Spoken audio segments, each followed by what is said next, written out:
Y para conversar sobre don José Gervasio Artigas, hemos invitado a un senador nacional, al senador Salvador Cabral, de la provincia de Misiones, que es en verdad un erudito, un conocedor profundo de la vida y la obra y la influencia y el sentido político de Artigas en el Río de la Plata. Es autor de libros sobre Artigas como caudillo argentino, Artigas y la Patria Grande, y otro libro excepcional de Salvador Cabral, que es posiblemente el primero que introduce la figura de quien les voy a nombrar, Andresito Artigas en la Emancipación Americana. Un libro que data del siglo pasado, data de 1980, y que es el que introduce verdaderamente en el debate público el papel, la figura, la importancia y la trascendencia que tuvo Andresito Artigas, el hijo indio adoptivo de don José Gervasio Artigas, en la política y en la historia de la Argentina. Bienvenido, Salvador. Un gusto tenerte. Somos amigos de muchos años. A ver, ¿cómo definirías vos el papel jugado por José Gervasio Artigas en el Río de la Plata? Bueno, yo creo que tendríamos que analizar diciendo que toda revolución pone en movimiento distintos sectores sociales, o sea, se mueve toda la sociedad. Al moverse esa sociedad, cada sector social tiene una concepción propia de lo que está pasando. Y toda revolución, al ser verdadera, se extiende geográficamente hasta donde alcanza su fuerza sociológica.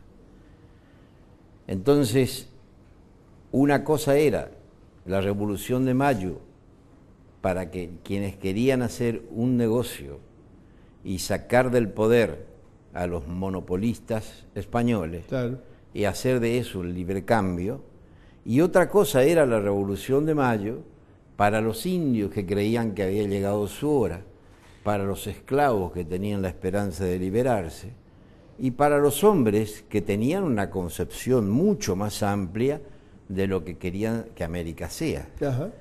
Entre estos podemos decir que fue Artigas, uno de los más claros pensadores y por supuesto luchadores acá en la zona del Río de la Plata.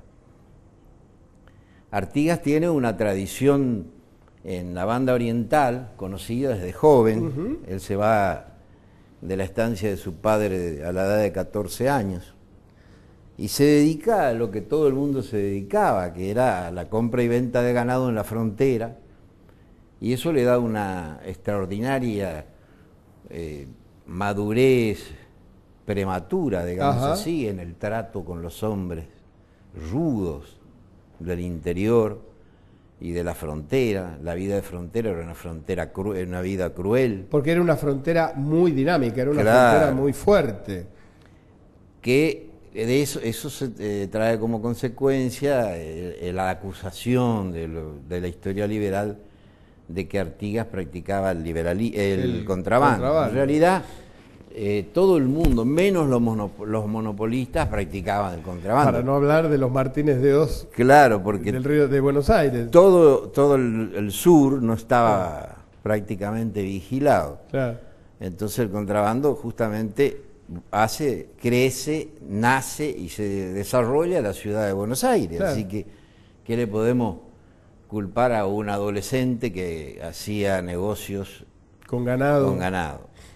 Muchos historiadores niegan eso, sobre todo cuando lo quieren presentar a Artigas como un profesor de Derecho Constitucional. Le niegan sus antecedentes, pero la prueba de que fue así es que él ingresa al cuerpo de blandengues mediante un indulto del virrey. Ajá. Un indulto general a todos los que habían cometido delitos que no fueran de muerte. Y como él había cometido el delito de contrabando, le incluía el indulto y así entra como teniente de blandengues, ya en el siglo... Que era una especie de policía rural, ¿no es cierto? Claro, de frontera, específicamente de frontera. De frontera. Y como no había quien conociese la frontera como él, puesto que era su oficio, él pasa a partir de ese momento a responder al Estado español. Ajá. Entonces, a cuidar la frontera y hacer lo contrario que hacía antes, que era violar la frontera. Además de eso, su fama se ve que era muy importante porque en el plan de operaciones de Moreno ya lo nombran. Efectivamente. Lo nombra Moreno cuando dice que para expandir la revolución a la banda oriental hay que contar con Artigas y Rondó. Claro, con un capitán, dice, con un capitán Claro, de Blandén. llamado José Artigas. Exactamente. O sea, se ve que Artigas no sabe que a él lo nombran, ni sé, creo que no conoció el plan de operaciones de Moreno. Pero se ve que Moreno tenía el nombre de Artigas como un conocido personaje de la época. Exacto. Capaz de llevar adelante los principios de la revolución que se ponía en marcha en Buenos Aires. Ahora él entra, al comienzo no entra en la Revolución de Mayo, más aún la combate.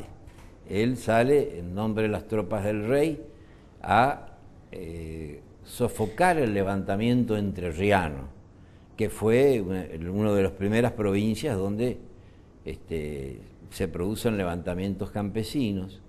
Y ese levantamiento se produce en los pueblos que dependían del Cabildo de Montevideo. No dependían de Buenos Aires.